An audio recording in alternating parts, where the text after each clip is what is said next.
This is Josh Watt from JTH Boxing, and today I'm joined by the main man, Eddie Hearn. Eddie, first of all, how are we doing? I'm doing good. I'm excited. It was an incredible week in Dublin, and now ready for another huge night in Manchester. Just talk to me about Dublin quickly. Obviously, I know it wasn't the night for the Irish fans with a lot of people, a lot of their fights losing, but it was such a monumental occasion, wasn't it? Yeah, it was. You can't. I think it's good sometimes to see great fighters and legends get beat. And I know the Irish want them to win, but it was an incredible night of drama, great atmosphere, and we'll be back in October, November as well. And it's just the start of big-time boxing back in Ireland. And obviously, it wasn't a night for Katie Taylor, losing a very close fight. You mentioned the rematch could be done in Dublin. Is there any chance it maybe could land somewhere else, or does it look likely to be Dublin? I know it's early days. Contractually, obviously, it's got to be where he's decided by Matchroom, and also really by the place that's going to generate the most money to make sure that the purses are met. And that probably is Dublin. But, I think there's a lot of things. Chantel's right that, she walked second. It was Taylor against Cameron, and she did that because she believes she can win. So certainly a lot of those champion prerequisites have to sit with Chantel Cameron now. And obviously Gary Cully as well, a man who a lot of people didn't expect to lose, ended up losing. Have you spoken to Gary Cully since the fight? Yeah, I messaged him. I said, look, I know how much he'll be hurting, but he made a mistake. He got caught in a fight that he should be winning by a puncher as well, and he paid the price. But sometimes that's the best thing that can happen to a fighter. He's going to work hard. I know he's got a good head on his shoulders. We'll support him, and he'll be back, and he'll be part of that big Irish show as well later in the year.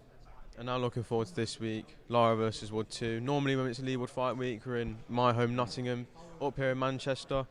Was the aim to get it in Nottingham, or was Manchester or a different location the plan originally? No, Nottingham was definitely the plan because we know it would have sold out straight away, but it wasn't available on this date, and this was the date that the broadcaster wanted. So we're in Manchester, which is great. We've got a couple of thousand fans coming from Nottingham. We should have nearly 7,000 in there on the night.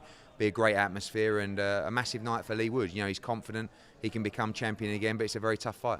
And obviously it's a very quick turnaround as well. The last fight was being just over 3 months ago. Do you think that could almost play into Leigh's favour?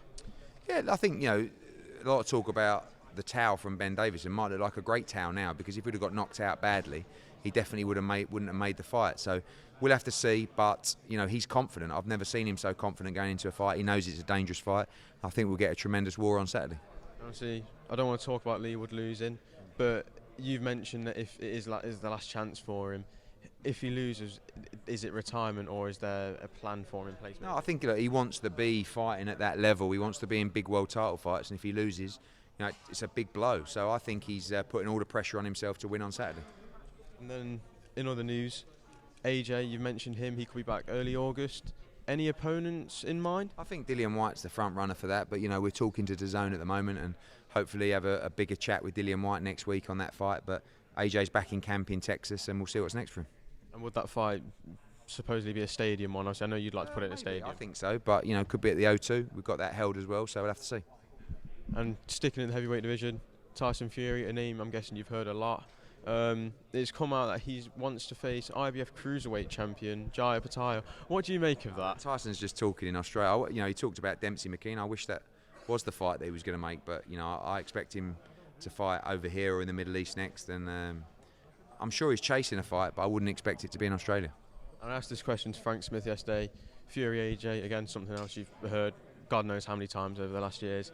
Do you think we'll ever see it, or do you reckon Tyson will just keep? You never know. It's a funny old game. Sometimes that fight happens when you least expect it. And then look forward, obviously, yesterday we got the official confirmation that Liam Smith versus Chris Eubanks off again. Does the Conor Benn fight come back into the picture now? I know you tweeted yesterday. It's the biggest fight out there for both of them. It's one of the biggest fights in British boxing. There's some hoops to jump through, but we would love to make that fight.